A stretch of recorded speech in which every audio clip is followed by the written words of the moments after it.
Bonjour, aujourd'hui une nouvelle vidéo de mon défi, une vidéo par jour pendant 30 jours, donc 30 astuces devoirs.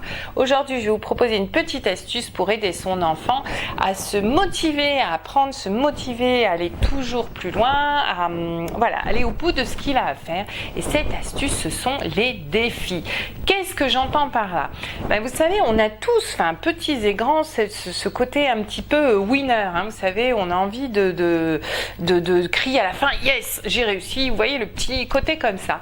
Et alors, qu'est-ce qui se passe pour nos enfants? C'est que la plupart du temps, ce côté-là, il va se manifester dans la compétition avec d'autres, avec les copains, à l'école, qui a une meilleure note, une moins bonne note, qui a fait plus de fautes, moins de fautes, etc.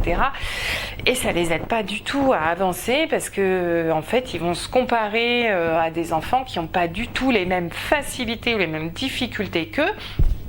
Et du coup, soit ils vont se trouver toujours au-dessus parce qu'en fait les autres sont pas à leur niveau, soit à l'inverse, c'est plus souvent ce qui se passe, ils vont se trouver en dessous parce que ça correspond pas non plus.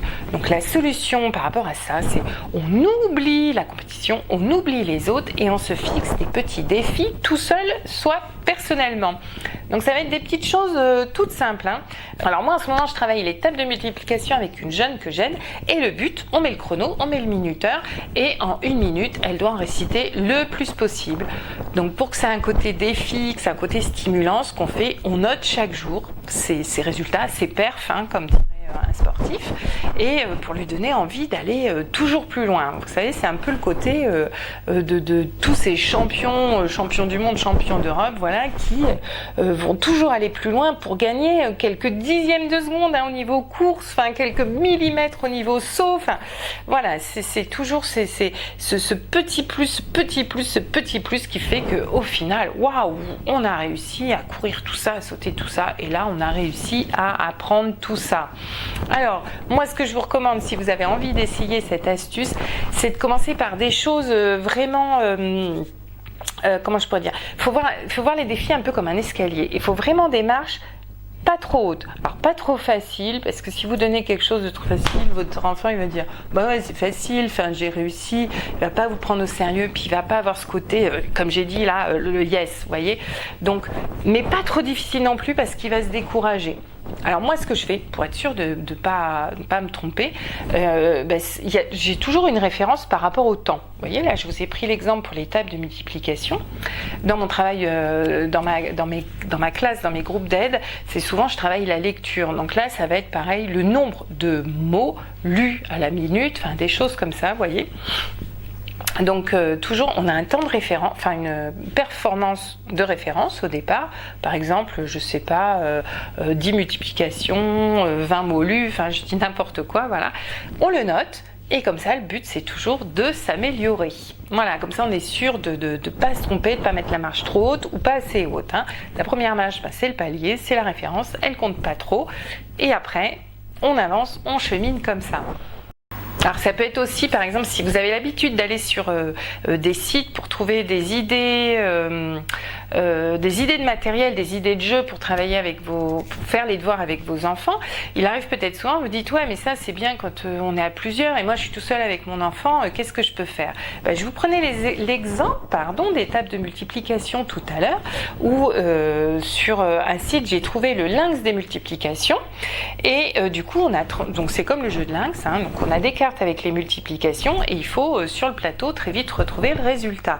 Donc à plusieurs, ça va être celui qui trouve le premier, et là tout seul c'est pareil, j'ai mis le chrono et en un certain temps il faut en trouver le plus possible. Donc on peut aussi transformer les jeux comme ça pour en faire des défis. Alors je vous ai parlé de beaucoup de défis qui utilisent ce rapport au temps, en 1 minute, en 10 minutes, en 5 minutes, ce que vous voulez. Il y a aussi, ça va être par exemple, je pense aux dictées. Vous voyez, l'enfant qui, malgré ses progrès, continue à faire toujours beaucoup de dictées, il peut être complètement découragé.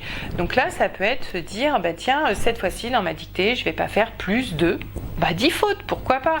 10 fautes à l'école, ça vaut peut-être 0, mais nous, on s'en fiche. Je suis polie, je vous ai dit, on s'en fiche.